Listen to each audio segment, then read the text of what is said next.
Exam സീസണൊക്കെ അല്ലേ, ചെറിയൊരു റിമൈൻഡർ തരാൻ വന്നതാ. നല്ല മാർക്സ് മേടിക്കുന്ന കുട്ടികളെ നമ്മൾ എപ്പോഴും അപ്രീഷിയേറ്റ് ചെയ്യാറുണ്ട്. പക്ഷെ അതേ കുട്ടികൾക്ക് എപ്പോഴെങ്കിലും ഒന്ന് മാർക്സ് കുറഞ്ഞു പോയാലോ, നീ ഒരുപാട് മാറിപ്പോയി എന്ന് പറഞ്ഞിട്ട് പാരൻസും ടീച്ചേഴ്സും ഒക്കെ ആ കുട്ടികളെ വല്ലാണ്ട് കുറ്റപ്പെടുത്താറുണ്ടല്ലേ.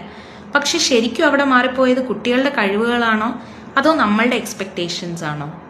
നന്നായി പഠിക്കുന്ന കുട്ടികൾക്ക് എപ്പോഴെങ്കിലും ഒരിക്കൽ മാർക്ക് കുറഞ്ഞു പോകുമ്പോൾ അവരെ ഒരുപാട് കുറ്റപ്പെടുത്തുന്നത് കൊണ്ട് പഠിക്കാനുള്ള മോട്ടിവേഷൻ കിട്ടുന്നതിനെക്കാട്ടിലും അവർക്ക് അവരിലും അവരുടെ കഴിവുകളിലുമുള്ള വിശ്വാസമാണ് പതുക്കെ നഷ്ടപ്പെട്ടു തുടങ്ങുന്നത്.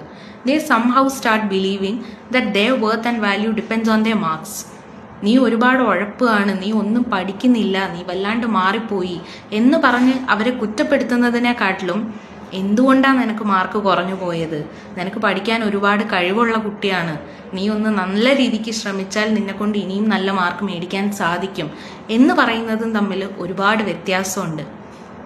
At times children need appreciation.